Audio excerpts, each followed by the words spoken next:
My wife filed for divorce, saying I was an unfit father. In court, my 6-year-old asked the judge, "Can I show you something mommy doesn't know?" The judge nodded. She held up her tablet. Pressed play. When it started, my wife's lawyer stood up and walked out. Chapter 1, The Breaking Point. Craig Venula had always believed that hard work and dedication were the foundations of a good life. At 34, he'd built a respectable career as a mechanical engineer at a manufacturing firm in Pittsburgh, working long hours to provide for his family. His calloused hands and tired eyes were testaments to his commitment, but nothing compared to the warmth he felt when his 6-year-old daughter Emma ran into his arms each evening. The Venula household sat in a quiet suburb, a modest 2-story home with a backyard where Craig had built Emma a treehouse with his own hands. Every Sunday morning, rain or shine, he'd take her to the park, teaching her to ride bikes, fly kites, or simply sharing ice cream while she chatted about her week at school. But lately, the house felt cold. Tammy Venula, his wife of 8 years, had grown distant over the past 6 months. She'd started working late at her job as a real estate agent. Her phone constantly buzzing with messages she'd quickly hide. Craig noticed but said nothing. He'd been raised by a single father who taught him that trust was sacred in a marriage.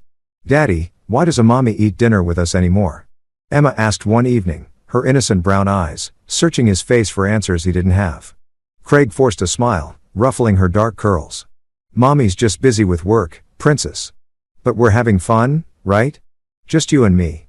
Emma nodded, but her smile didn't quite reach her eyes. Kids knew. They always knew. That night, after tucking Emma into bed with her favorite story about dragons and brave knights, Craig found Tammy in their bedroom packing a suitcase. "What's going on?" His voice was steady, but his heart hammered against his ribs. Tammy didn't look at him. Her blonde hair fell across her face as she folded clothes with mechanical precision. "I'm leaving, Craig. I can't do this anymore." "Can't do what?" "Our marriage. Our family." She finally met his eyes. And what he saw there chilled him. Not sadness, but cold calculation. "I deserve better than this. Better than living paycheck to paycheck. Better than a husband who smells like grease and metal shavings. Craig John. I work hard to provide for you and Emma. Everything I do is barely enough." She cut him off. "I'm 31 years old. Craig, I should be living, not just surviving. You'll hear from my lawyer." As she wheeled her suitcase toward the door, Craig's mind raced. "And Emma," Tammy paused, her back to him. "I'll be fighting for full custody. A girl needs her mother."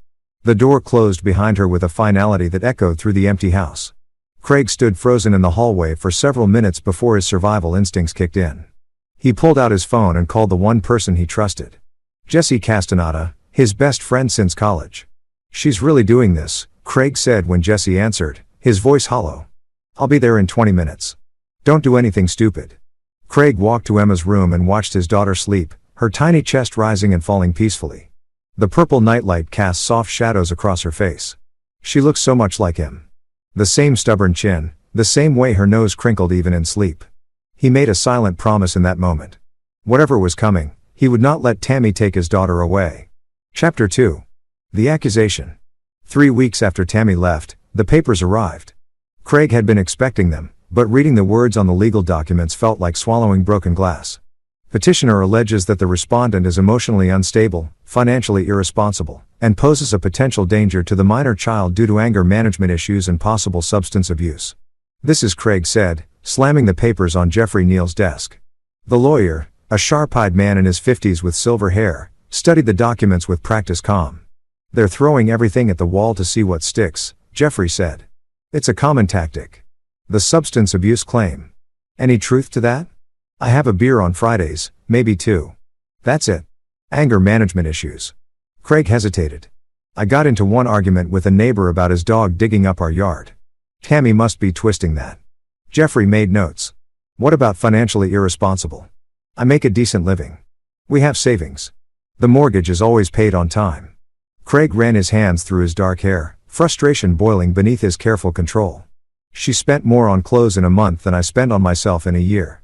Here's what we're up against," Jeffrey said, leaning back in his chair. "Your wife has retained Donnie Juarez. He's a shark.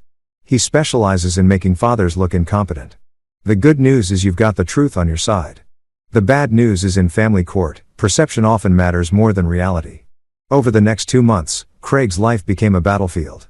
Tammy had moved into an upscale apartment downtown, and during her supervised visits with Emma, she showered the girl with toys and treats. Meanwhile, Craig maintained their routine.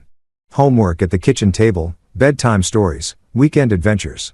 But Emma was changing. She'd grown quieter, more withdrawn.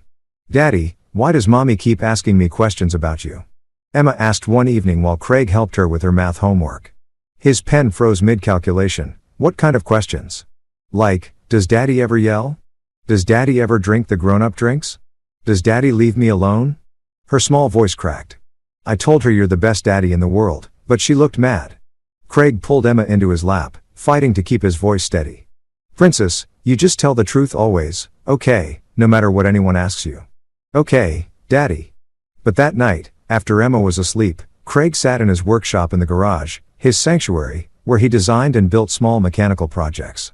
His hands, usually steady, trembled as he gripped his tools. Jessie found him there an hour later, staring at a half-finished birdhouse.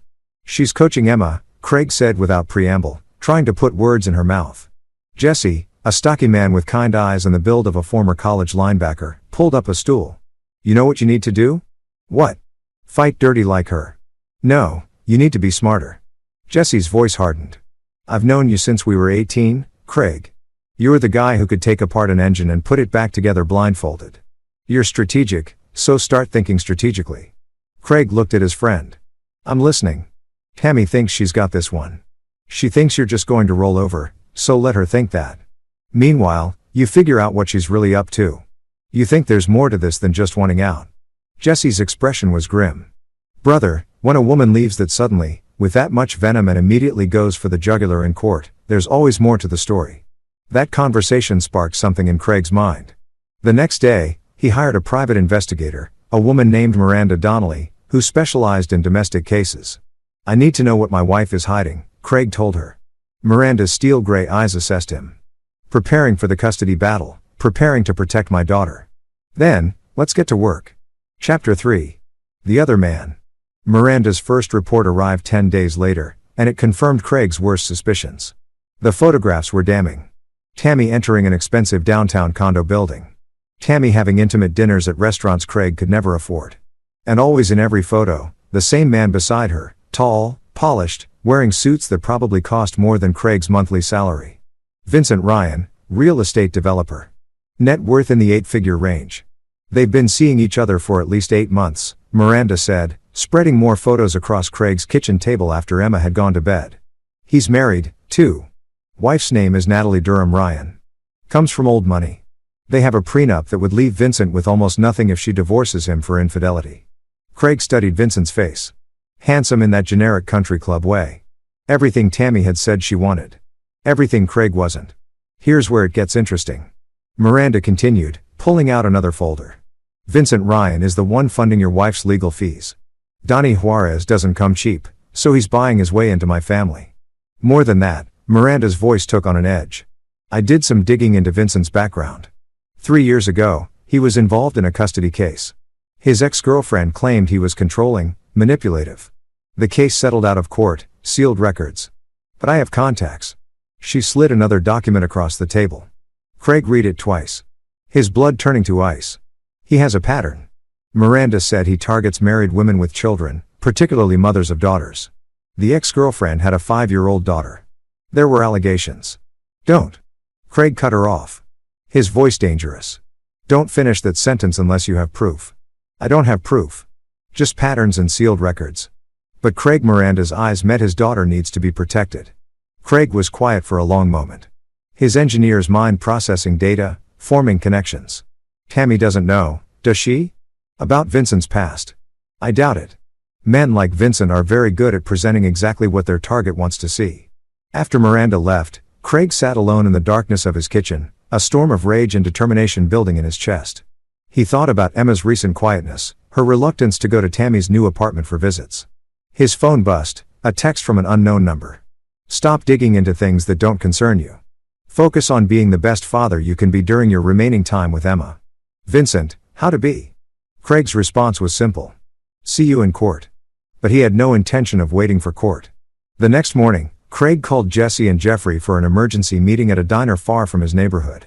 "I need you both to hear this," Craig said, sliding Miranda's reports across the table.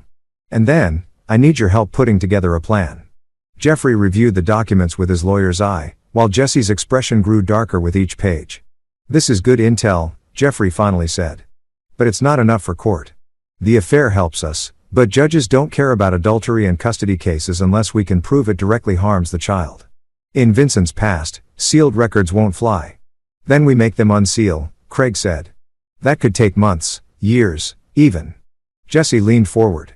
What if we don't go through official channels? Jeffrey's eyes narrowed. I can't be part of this conversation if you're suggesting. Then step outside for 5 minutes, Craig said, his voice carrying an authority that surprised even himself. Because I'm not losing my daughter to these people. Jeffrey stood conflicted, then sighed. 5 minutes and I was never here.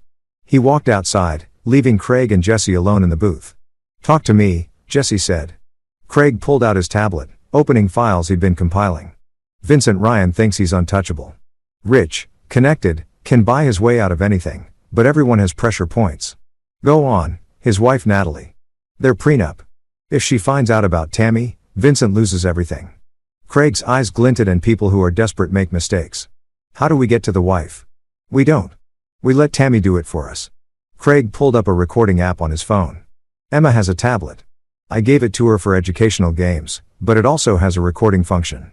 Tammy doesn't know I can access the cloud backup. Jesse's eyes widened.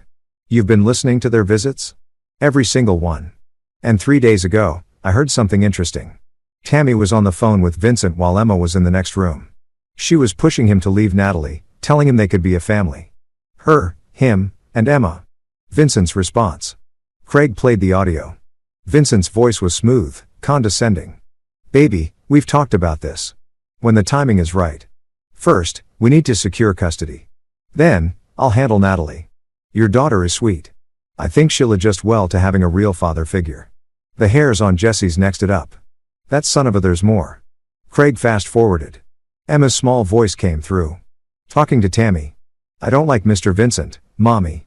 He looks at me funny. Tammy's response was dismissive. Don't be silly, Emma. Vincent is going to be very important to us. You'll learn to appreciate him. Jesse's fists clenched. Craig, we need to get this to child services. It's not enough. Not yet. Looks at me. Funny isn't evidence. It's a child's feeling, but it tells me everything I need to know. Craig's voice was cold steel. Vincent Ryan wants my daughter in his life. And Tammy is so blinded by money and status that she's willing to hand Emma over to a predator. So, what's the plan? Craig leaned back, his expression hardening into something Jesse had never seen before. A calculating determination that transformed his friend from a tired engineer into something more dangerous. We're going to give Tammy and Vincent exactly what they think they want, Craig said. And then we're going to burn their world down. Chapter 4, The Custody Hearing. The family courthouse was a gray institutional building that smelled of floor wax and broken dreams. Craig sat beside Jeffrey in the courtroom watching Tammy across the aisle with her expensive lawyer, Donnie Juarez. She wore a conservative dress, pearls, her makeup perfect, the picture of a concerned mother. Vincent wasn't in the courtroom. Too smart for that. Judge Harry Kruger, a stern man in his 60s with a reputation for no-nonsense rulings, called the court to order. This is a preliminary hearing regarding temporary custody arrangements for minor child Emma Venula. He announced Miss Tammy Venula is seeking primary physical custody with supervised visitation for the father, Mr. Craig Venula. Donnie Juarez stood his silver tongue ready. Your Honor, my client has grave concerns about Mr. Venula's fitness as a parent. We have documented instances of his volatile temper, concerning behavior around the child, and an unstable work schedule that leaves Emma unsupervised for hours. Craig's jaw tightened, but Jeffrey put a calming hand on his arm. Mr. Venezuela works as a mechanical engineer with a stable income and consistent hours. Jeffrey countered when it was his turn. He has been the primary caregiver for Emma since the separation, maintaining her routine, attending to her schooling, and providing a stable home environment. The hearing went back and forth for an hour. Tammy took the stand, tears welling perfectly on cue as she described her fears for Emma's well-being. He's just so angry all the time, Tammy said, her voice trembling. I worry about what happens when I'm not there to protect our daughter. Craig wanted to stand up and call her a liar. Expose every manipulation, but he remained still, his expression neutral. This was the performance Jeffrey had prepared him for. When it was Craig's turn to testify, he spoke clearly and calmly, detailing his daily routine with Emma, his involvement in her life, his commitment to her well-being. Mr. Venula, Donnie Juarez said during cross-examination, his voice dripping with false concern. Isn't it true that you work 10-hour days, sometimes 6 days a week? I work standard 40-hour weeks, occasionally with overtime when necessary to provide for my daughter. And during these long hours, who watches Emma? She's in school during the day. Afterward, she goes to an accredited after-school program until I pick her up at 5:30. So, strangers are raising your daughter while you're at work. Jeffrey objected and the judge sustained it, but the damage was done. Juarez had planted the seed. Judge Kruger listened to both sides, reviewed the preliminary evidence, and made his ruling. Temporary joint custody will remain in effect. Ms. Venula will have Emma Monday through Wednesday, Mr. Venula Thursday through Sunday. Both parents will continue to have equal decision-making authority. We'll revisit this in 60 days for a more comprehensive hearing. It wasn't a loss, but it wasn't a win either. Craig watched Tammy smile smugly at her lawyer as they filed out of the courtroom. Outside, Jeffrey pulled Craig aside. Don't let this discourage you. Preliminary hearings almost always default to joint custody. The real battle is in 60 days. I know, Craig said quietly. That gives me time. Time for what? But Craig was already walking away, his mind 3 steps ahead. That evening, when Emma came home from school, she seemed more animated than she'd been in weeks. Daddy, guess what? We learned about butterfly life cycles today. She spread her artwork across the kitchen table. A colorful drawing of caterpillars transforming into butterflies. Craig smiled genuinely for the first time all day. That's beautiful, Princess. Tell me about it. As Emma explained metamorphosis with 6-year-old enthusiasm, Craig's phone buzzed. A message from Miranda. Got something. Call me. He waited until after Emma's bedtime to make the call. Vincent Ryan has a business partner, Miranda said without preamble. Samuel Barnett. They've been developing a luxury condo project together, but there's been friction. Barnett thinks Vincent is skimming money from the project. Is he? Probably. But that's not what matters. What matters is that Barnett is angry and looking for ammunition. He'd be very interested to know that Vincent is using company funds to finance a mistress's legal battle. Craig felt a slow smile spreading. Can you arrange a meeting? Already done. Tomorrow, 2 p.m. at Barnett's office. I told him you have information he'd find valuable. Miranda, you're worth every penny. I know. One more thing. Natalie Durham Ryan is hosting a charity gala next week. All of Pittsburgh society will be there. Vincent will be playing the devoted husband. How do we get an invitation? We don't. But I know someone who can get photos from inside the event. And I know someone else who can make sure those photos include some very interesting people. Craig understood. Set it up. The next afternoon, Craig met Samuel Barnett at his downtown office. Barnett was a compact man with sharp features and sharper eyes. Mr. Venula, Miranda tells me you have information about my partner's extracurricular activities, Barnett said, skipping pleasantries. Craig laid out the evidence. Photos of Vincent with Tammy. Financial records showing payments to Donnie Juarez coming from accounts Vincent controlled. Documentation of a luxury apartment Vincent was keeping for Tammy. Barnett's expression grew darker with each revelation. Vincent is using our company as his personal piggy bank, Craig finished. And if his wife divorces him, your business partnership is going to implode in the legal fallout. What do you want from me? Barnett asked. Information, evidence of Vincent's financial improprieties, and when the time comes, testimony about his character. Barnett considered this. Vincent Ryan has been bleeding our company dry for his lavish lifestyle. I suspected it, but proving it is another matter. However, if you're giving me the excuse, I need to audit his activities. He smiled coldly. I think we can help each other.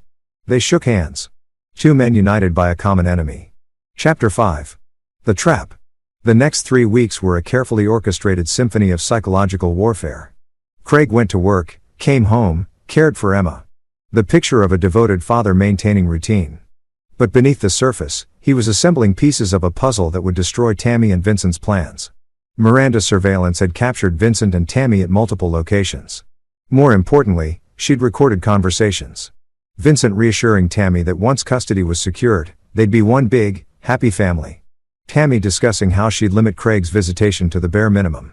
Vincent mentioning his connections in family court who could expedite things. But Craig needed more.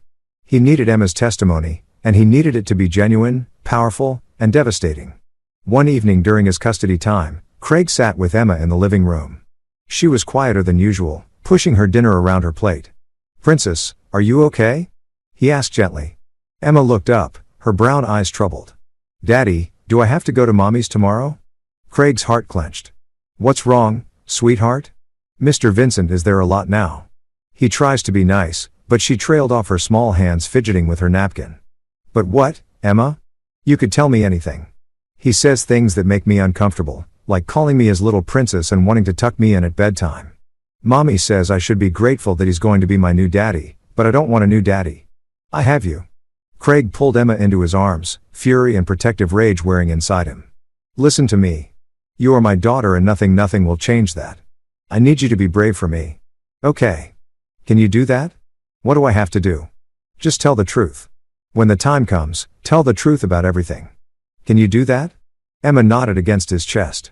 That night, Craig made a decision that crossed several ethical and legal lines. He gave Emma her tablet back with a new game installed, one that would record video and audio whenever certain keywords were mentioned. It was invasive, possibly illegal, but he was past caring about rules. His daughter's safety trumped everything. This is a special app, Princess, he told her. It's like a secret helper. It'll keep you safe. Within a week, the tablet had captured gold. Vincent alone with Emma in Tammy's apartment while Tammy was showing a property, talking to the 6-year-old in a tone that made Craig's skin crawl. Nothing overtly criminal, but the subtle grooming behaviors were unmistakable to anyone who knew what to look for. Excessive physical affection, inappropriate comments about Emma becoming a beautiful young woman, attempts to create secrets between them. Craig showed the footage to Jeffrey. The lawyer's face went pale. This is Craig. This is explosive, but it's also possibly inadmissible. You recorded without consent in a private residence. I don't care about admissible. I care about protecting Emma. If we use this wrong, Tammy's lawyer will have it thrown out and paint you as paranoid and controlling. Then we don't use it in court. Not directly. Craig's eyes were cold. We use it as leverage. Leverage for what? For making Tammy destroy herself. Craig's plan was elegant in its simplicity. He had Jessie, whose computer skills were better than most people knew, create a dummy social media account, a concerned parent who'd heard about Vincent Ryan's interest in young children. The account started following Natalie Durham Ryan and some of her society friends, dropping subtle hints about Vincent's new girlfriend and her daughter. Simultaneously, Samuel Barnett began his audit of Vincent's business dealings publicly and loudly, making sure word spread through Pittsburgh's business community. The pressure mounted from all sides. Vincent, feeling cornered, started making mistakes. He got sloppy with his movements, his phone calls. Miranda captured him, meeting with a man who turned out to be a private investigator Vincent had hired to dig up dirt on Craig. Anything to bolster Tammy's case, but Craig was clean. Painfully, boringly clean. The worst Vincent's investigator could find was a speeding ticket from 3 years ago. Meanwhile, Craig fed information to Samuel Barnett about Vincent's expenditures, the apartment, the legal fees, expensive gifts for Tammy. Barnett used this in his audit, and suddenly Vincent was facing questions from the company's board of directors. The walls were closing in and Vincent didn't even realize Craig was the one building them. At Emma School, Craig became more visible, volunteering for field trips, attending PTA meetings, being present. Teachers commented on how engaged he was, how Emma lit up when she saw him. In contrast, Tammy missed parent-teacher conferences, was late for pickups, and when she did show up, was distracted by her phone, usually texting Vincent. Craig documented everything. 2 weeks before the comprehensive custody hearing, Natalie Durham Ryan filed for divorce. The society pages exploded with the news, and with it came revelations about Vincent's affair with a younger woman with a child. Tammy's name wasn't mentioned, but everyone in their social circle knew. Tammy called Craig in a panic. "This is your fault. I don't know what you're talking about," Craig said calmly. "But I hope you've enjoyed your time with Vincent. I suspect it's about to get very expensive for him. You bastard. You've been sabotaging us." "No, Tammy. I've been protecting our daughter from a predator you were too blinded by money to see. Enjoy your custody hearing." He hung up. Satisfaction warming his chest for the first time in months. Chapter 6. The Unraveling. The week before the comprehensive custody hearing, Craig received an unexpected visitor at his home. It was late evening. Emma was already asleep. When he opened the door, Natalie Durham Ryan stood on his porch, elegant, even in distress, her designer clothes and perfect posture barely concealing the rage in her eyes. "Mr. Venula, I believe we should talk." Craig led her in offering coffee, which she declined. "I want to know everything," Natalie said, sitting ramrod straight on his modest couch. "About my husband and your wife." Craig studied her. "Why come to me?" "Because my lawyers are useless, concerned only with the financials. But you, You're fighting for your child. That tells me you understand what's really at stake. Her voice cracked slightly. Vincent and I don't have children. I couldn't, but I know a predator when I see one, and the more I learn about his behavior around her daughter. Craig made a decision. He pulled out his tablet and showed her everything. The photos, the recordings, the documentation of Vincent's past sealed case. Natalie's face went from pale to furious to determined. This man, she said slowly, has been using my family's money, my reputation, to fund his sick fantasies. No more. What are you going to do? Why I should have done years ago. Destroy him. She stood, extending her hand. Mr. Venula, I'm going to be very frank. I'm going to take everything from Vincent in our divorce, but more than that, I'm going to make sure everyone knows exactly what kind of man he is. Ow. Natalie smiled, and it was not kind. My family has deep connections in this city. The university board, hospital boards, charitable organizations. By the time I'm done, Vincent won't be able to show his face in Pittsburgh. And if he's been using company funds as you suggest, well, I know several prosecutors who owe my family favors. After Natalie left, Craig felt the first stirrings of hope. The enemy of his enemy was indeed proving to be a valuable ally. The next day, Tammy showed up at Craig's door unannounced during his custody time. We need to talk, she demanded, pushing past him into the house. Emma's upstairs doing homework, Craig said coldly. Keep your voice down. Tammy's carefully maintained facade was cracking. Her makeup couldn't hide the stress, the sleepless nights. Vincent is leaving. He's cutting me off. Said I'm too much liability now that his wife knows. That's what happens when you hitch your wagon to a coward. This is your fault. You turned his wife against him. No, Tammy. Vincent's own actions did that. I just made sure the truth came to light. She pointed a finger at him, her voice rising. You think you're so smart, so righteous. But I'm still going to win custody. I'm still Emma's mother. You're a stranger playing dress up as a mother, Craig said, his voice deadly quiet. You chose money over your daughter. You brought a predator into her life. You coach her to lie about me. And you think a judge won't see through you. I never. Emma is fine. Vincent never hurt her only because I didn't give him the chance. But the intent was there. And I have proof. Tammy's eyes widened. You're bluffing. Am I? Guess you'll find out in court. Craig moved to the door. Opening it. Get out of my house. If you want to see Emma, it'll be during your scheduled custody time. Not a minute before. Tammy left, but not before Craig saw something dangerous in her eyes. Desperation. He called Miranda immediately. I need you to increase surveillance on Tammy. She's spiraling and desperate people do stupid things. Miranda's prediction proved accurate 3 days later when Tammy attempted to pick Emma up from school outside of her custody time. The school, which Craig had pre-warned about potential issues, refused to release Emma and called him immediately. Craig arrived to find Tammy arguing with the principal, her composure completely shattered. She's my daughter. I have a right to see her. You have scheduled custody times, the principal, a firm woman named Hope House, said calmly. This is not one of them. I'm going to have to ask you to leave school property or I'll call the police. Tammy's eyes found Craig. This is what you've done to me. Turned everyone against me. You did this to yourself, Craig said. Then in front of the principal and school secretary, he added, Emma told me she's uncomfortable during her visits. That Vincent makes her feel unsafe. As her father, I have a duty to report that it was a calculated risk going public with the accusation. But Craig needed witnesses to Tammy's instability. Tammy lunged toward him, but the principal stepped between them. Miss Venula, leave now or I will call the police. Tammy fled and the principal looked at Craig with new understanding. Mr. Venula. I think you should document this incident and perhaps we should discuss Emma's well-being. Thank you, Craig said. I appreciate your concern. That evening, Craig sat with Emma at the kitchen table. She'd been quiet since the school incident, picking at her dinner. Princess, I need to tell you something, Craig said gently.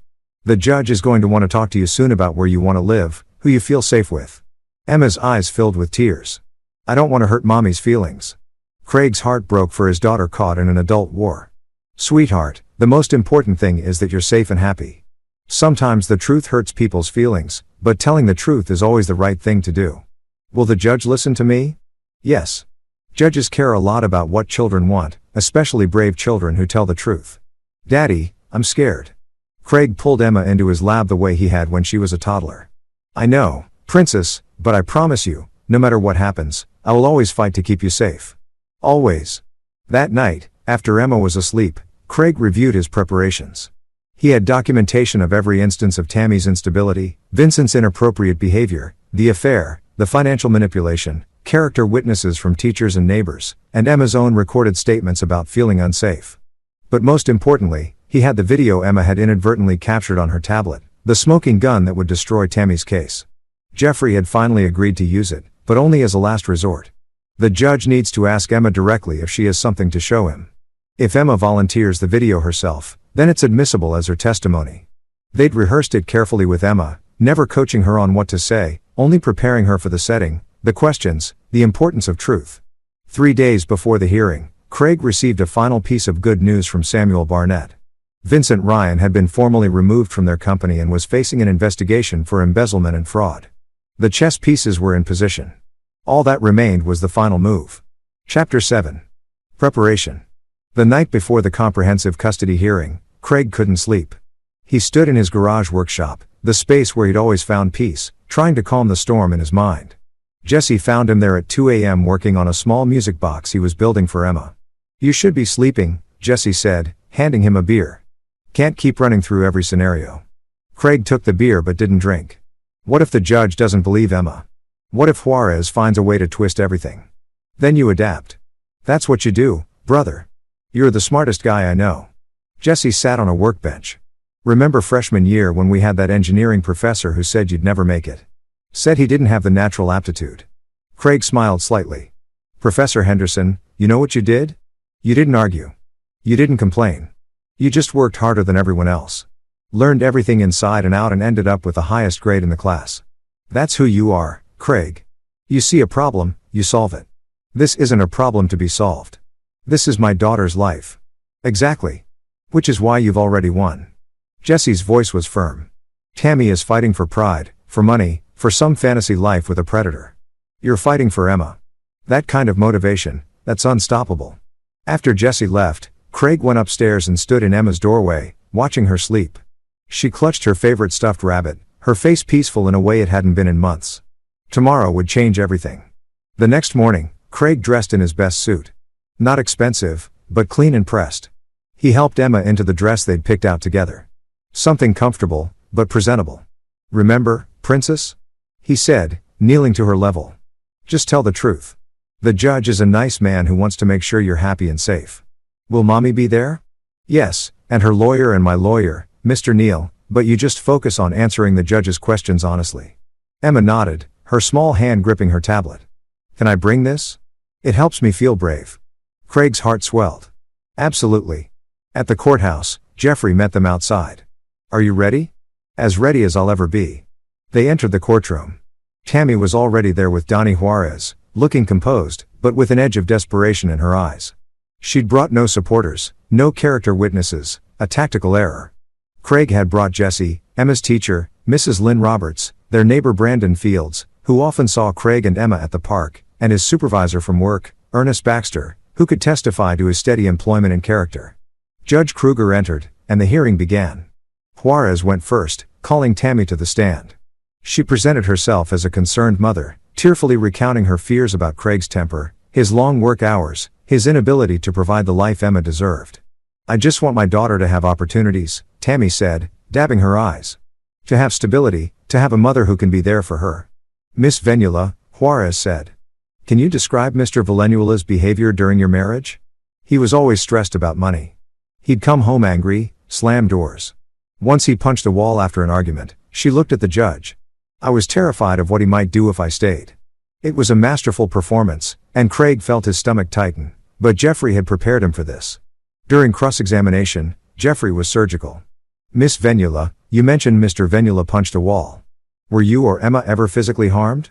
"Well, no, but yes or no, please." "No, you mentioned his long work hours. What are your current work hours?" Tammy hesitated. "I work as needed. Real estate is flexible. According to your tax returns, you worked an average of 50 hours a week last year. Is that correct?" "I suppose so.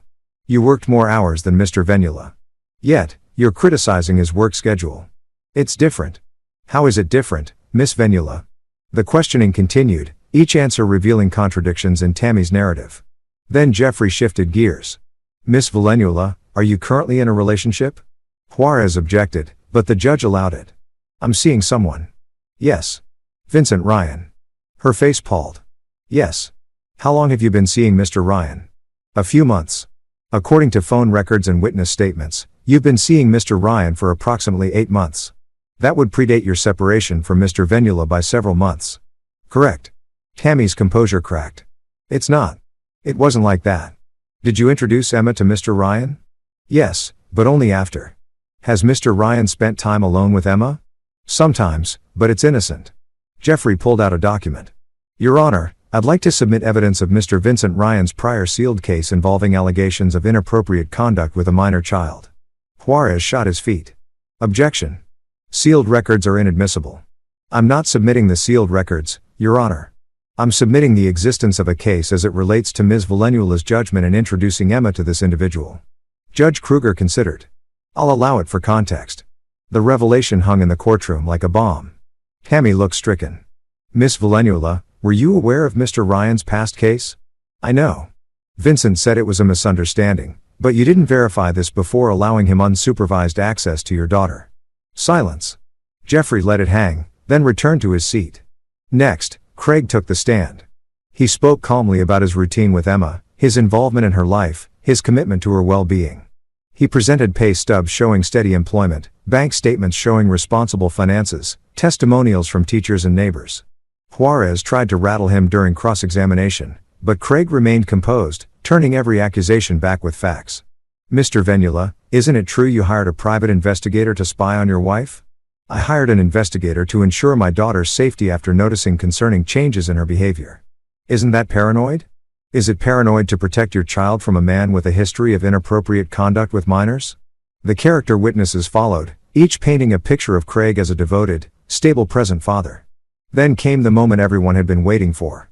Judge Kruger looked at Emma, who sat in the front row, clutching her tablet. Emma, would you like to come talk to me? He asked gently. Emma looked at Craig, who nodded encouragingly. She walked to the witness stand so small she had to sit on a booster seat. Hi, Emma. I'm Judge Kruger. I know this is scary, but I just want to ask you some questions, okay? Just tell the truth. Okay, Emma said in a small voice. Who do you live with now? I go back and forth. Some days with Mommy, some days with Daddy. How do you feel about that? Emma's eyes welled up. I don't like going to Mommy's anymore. Why not, sweetheart? Because Mr. Vincent is there and he makes me feel weird. Tammy half rose from her seat, but Juarez pulled her back down. Weird how? The judge asked gently. He tries to be nice, but it doesn't feel right. He calls me princess and wants to hug me a lot.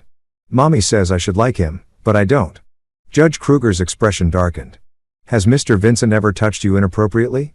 I don't know what that means. Has he touched you in a way that made you uncomfortable? He gives me lots of hugs and tries to kiss my forehead. Daddy only hugs me when I want hugs. I see.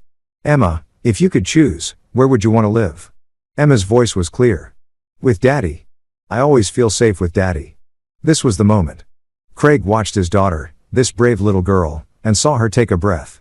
Can I show you something Money doesn't know? Emma asked the judge. The courtroom went silent. Judge Kruger looked surprised. What do you mean, Emma? I have something on my tablet. Daddy says I should always tell the truth, and I recorded the truth. Jeffrey stood. Your Honor, the child has evidence she'd like to present. Juarez objected. This is highly irregular. The child is requesting to present evidence. Judge Kruger said, I'm going to allow it. Emma, what do you have? Emma handed her tablet to the bailiff who brought it to the judge. There's a video from when I was at Mommy's apartment. Chapter 8. The video. Judge Kruger took the tablet. His expression serious. I'm going to review this and then we'll discuss it. He pressed play. The courtroom was silent except for the audio from the tablet.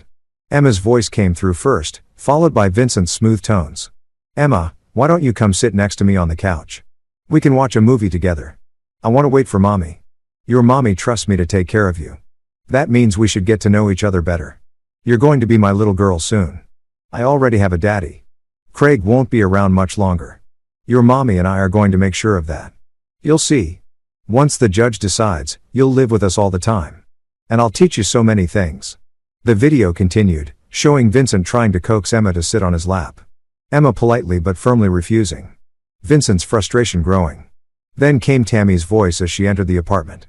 Vincent, I told you to wait for me before spending time with Emma. Relax. We were just bonding. She looks uncomfortable. She's 6. She'll adjust. Besides, after the hearing, Craig will be lucky to see her once a month. Then we can really start our life together. What about Natalie? Natalie's a problem that's being handled. My lawyer found a loophole in the prenup. Even if she divorces me, I'll be fine. And once Emma's custody is settled, we'll have leverage against Craig for anything we want. I just want this over with. I want Craig out of our lives. He will be, trust me. Judge Kruger's face had gone from serious to thunderous. He stopped the video and looked at Tammy, whose face had lost all color. Miss Valenzuela, is this video authentic? I didn't know she was recording. That's not what I asked. Is this conversation authentic? Tammy looked at Juarez, who was frantically whispering in her ear. Finally, she whispered, yes. Juarez stood. Your Honor, I request a recess to consult with my client. Request denied. Sit down, Mr. Juarez. The judge's voice was ice. Emma, thank you for being so brave. You can go sit with your daddy now. Emma ran to Craig, who held her tight, tears streaming down his face. Judge Kruger continued, in my 23 years on the bench, I have never seen such a clear-cut case of parental manipulation and poor judgment. Miss Valenzuela, you introduced your daughter to a man with a history of concerning behavior with minors. You allowed him unsupervised access to Emma despite her obvious discomfort. You actively planned to limit her father's access to her, not for her well-being, but for your own convenience. Your Honor, please, Tammy started, but the judge held up his hand. I'm not finished. This video shows conspiracy to manipulate custody proceedings, emotional manipulation of a child, and what appears to be the beginning of grooming behavior from Mr. Ryan. Where is Mr. Ryan? By the way, he's not. He's not involved in this case, Juarez said weakly. He's very much involved. Bailiff, I want Mr. Vincent Ryan subpoenaed immediately. I also want Child Protective Services notified about this video. Juarez stood again. Your Honor, my client has been under tremendous stress. She made poor judgment calls, but her love for her daughter, her love. Judge Kruger's voice rose. Love doesn't put a child in danger. Love doesn't prioritize a romantic relationship over a child's safety. Love doesn't coach a child to lie about a fit parent. He turned to Craig. Mr. Valenzuela, I'm granting you full physical custody of Emma. Effective immediately. Miss Valenzuela will have supervised visitation only once per week for 2 hours, pending a full psychological evaluation and completion of parenting classes. Furthermore, I'm ordering that Vincent Ryan have no contact with a minor child whatsoever. If Miss Valenzuela violates this order, visitation will be terminated entirely. Tammy let out a sob. You can't do this. She's my daughter. She's a child who deserves to be protected, and you've proven yourself incapable of that duty. Judge Kruger's gavel came down. This court is adjourned. The courtroom erupted. Juarez was arguing with Tammy, who was crying. Jeffrey was shaking Craig's hand, congratulating him. But Craig only had eyes for Emma, who was clinging to him. Daddy, did I do good? You did perfect, princess. So perfect. As they left the courtroom, Craig saw Tammy slumped in her chair. Juarez gathering papers with barely concealed disgust. Her lawyer looked at her with contempt. I told you this would backfire, Juarez hissed loud enough for Craig to hear. I'm withdrawing from this case. He walked out, leaving Tammy alone. Craig should have felt triumph, but all he felt was exhaustion and relief. He'd won, but the cost had been enormous. Outside the courthouse, Jeffrey pulled Craig aside. You did it against all odds. Emma did it. Craig corrected. She was the brave one. The video. How did you know she'd have it? Craig smiled slightly. I gave her the tablet. I taught her how to record. But what she chose to record, what she chose to show, that was all her. I never told her to make that video. She just knew to document the truth. Jeffrey shook his head in admiration. You're a strategic genius. I'm just a father who refused to lose his daughter. As they walked to the car, Emma between them, Craig's phone buzzed. A message from Miranda. Vincent Ryan was arrested an hour ago. Embezzlement, fraud, and now they're investigating him for child endangerment based on the video. Natalie sends her regards. Craig smiled. The final pieces were falling into place. Chapter 9. Aftermath. 3 months later, Craig stood in his backyard, watching Emma play in the treehouse he'd built. The autumn leaves were turning golden red, and the air had that crisp quality that promised winter wasn't far behind. Life had slowly returned to normal, or rather, a new normal. Tammy attended her supervised visits sporadically. The first few times, she tried to talk to Emma about the court case, about how she missed her, but Emma's responses were polite and distant. The bond had been broken and Craig wasn't sure it would ever fully heal. Vincent Ryan was facing serious legal troubles.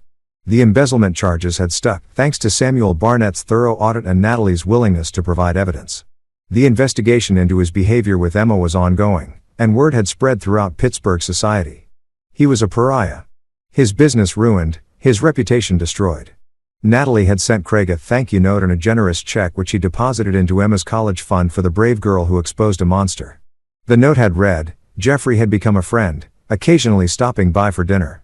He'd waived a significant portion of his fees, saying some cases are about more than money. This was one of them. Jesse remained Craig's closest confidant, the brother he never had by blood, but had earned through loyalty. At work, Ernest Baxter had given Craig a promotion, not out of pity, but because Craig's dedication and skill had always been evident. The raise meant Craig could finally take Emma on the trip to Disney World she'd always dreamed about. But the real change was in Emma herself.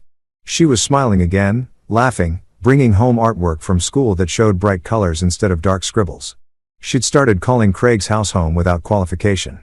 One evening, as Craig tucked her into bed, Emma looked up at him with serious eyes. "Daddy, why did Mommy stop loving us?" It was the question Craig had been dreading. He sat on the edge of her bed, choosing his words carefully. "Sometimes, Princess, people get lost. They forget what's really important. Your mommy got lost for a while, looking for things she thought would make her happy. Money, excitement, a different life. But those things aren't what make people happy. Love makes people happy. Family makes people happy. Do you think she'll find her way back?" Craig thought about Tammy, who'd lost everything. Her daughter's trust, her relationship with Vincent, her reputation. He'd heard through mutual acquaintances that she'd moved to a smaller apartment, was struggling financially, seemed diminished. He could have felt vindicated, but instead he just felt sad for the woman she'd been before ambition and vanity had poisoned her. "I don't know, sweetheart, but that's not your job to worry about.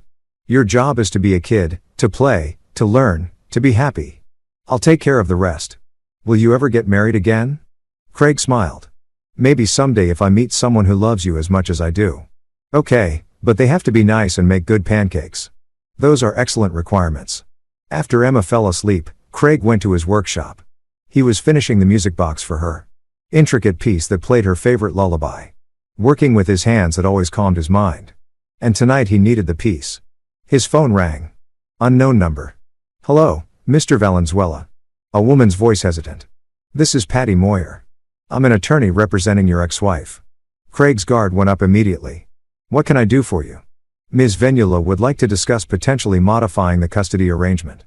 She's completed her parenting classes and psychological evaluation. She's asking for unsupervised visitation 2 weekends a month."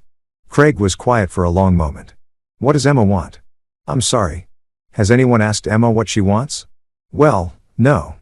But then the answer is no. When Tammy can prove that she's put Emma's needs before her own, when Emma feels safe enough to ask for more time with her mother, then we'll talk. Until then, the court order stands." "Mr. Venula, surely you can see that some compassion." "Ms. Moyer, compassion is what keeps me from seeking to terminate Tammy's parental rights entirely. Compassion is what allows those supervised visits to continue. But I will not compromise my daughter's well-being for anyone's convenience. Good night." He hung up, his hand shaking slightly. The war might be over, but the occasional battle still flared up. A week later, Craig was at the park with Emma, pushing her on the swings when he noticed a woman watching them from a nearby bench. She was in her mid-30s with kind eyes and an easy smile, reading a book while occasionally glancing up at a young boy playing on the monkey bars. Their eyes met and she smiled. Craig smiled back. "Hi, Daddy," Emma shouted, and Craig returned his attention to his daughter, launching her toward the sky. When they finished, the woman approached. "Your daughter is adorable. She looks so happy." "She is," Craig said, "we both are. I'm Jenny." The woman said, extending her hand. "Jenny Erickson. That's my son, Brandon."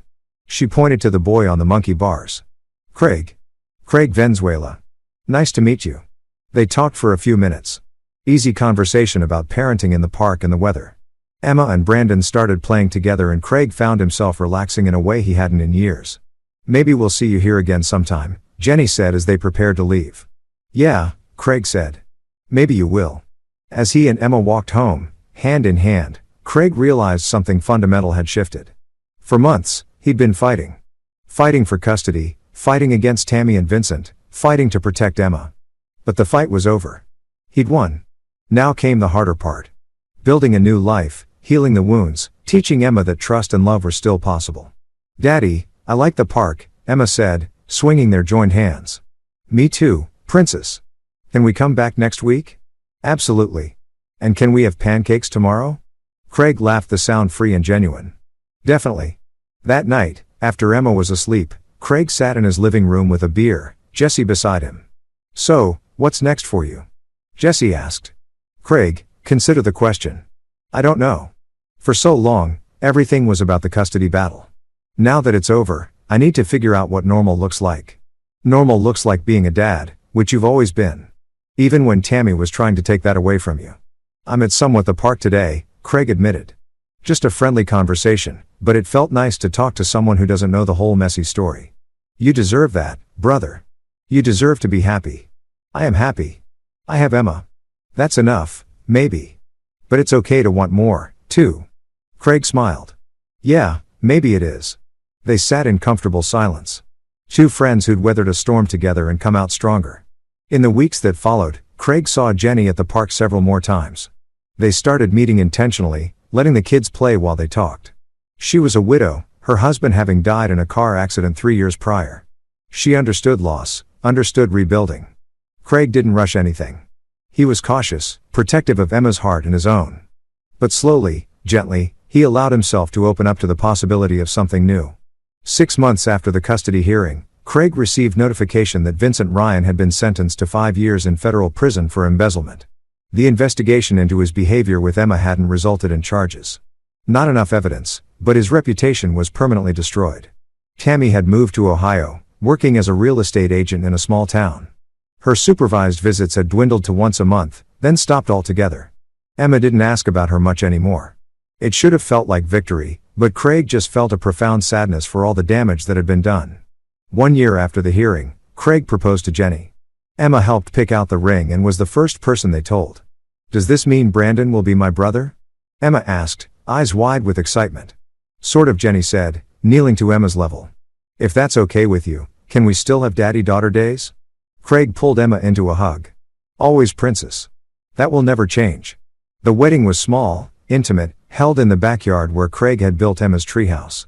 Jeffrey officiated, Jesse was the best man, and Emma was the flower girl. As Craig stood at the altar watching Jenny walk to him with Brandon at her side, he thought about the journey that had led him here. The pain, the betrayal, the fight, but also the strength he'd discovered, the bonds he'd forged, the absolute certainty that he would move mountains to protect those he loved. Tammy wasn't at the wedding. Craig had sent an invitation, a final gesture of grace, but she hadn't responded.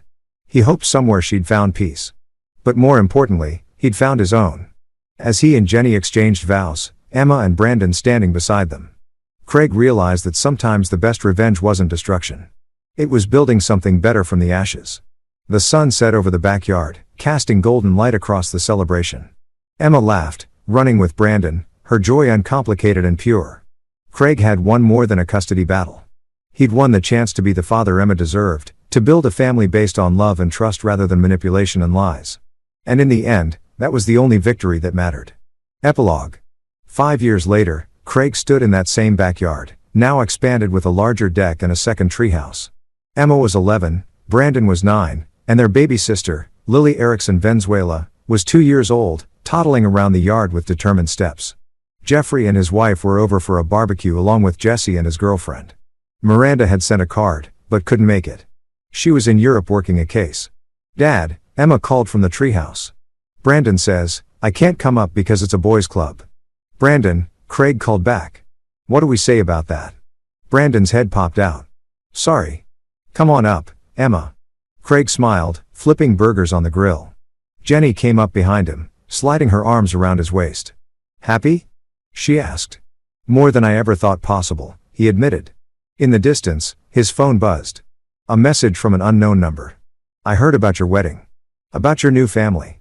I'm glad you're happy. I'm sorry for everything." Craig read it twice, then deleted it. That chapter was closed. He looked at his family. Emma and Brandon in the treehouse. Lily chasing a butterfly. Jenny beside him. Friends gathered around. This was what mattered. This was worth fighting for. And he'd won.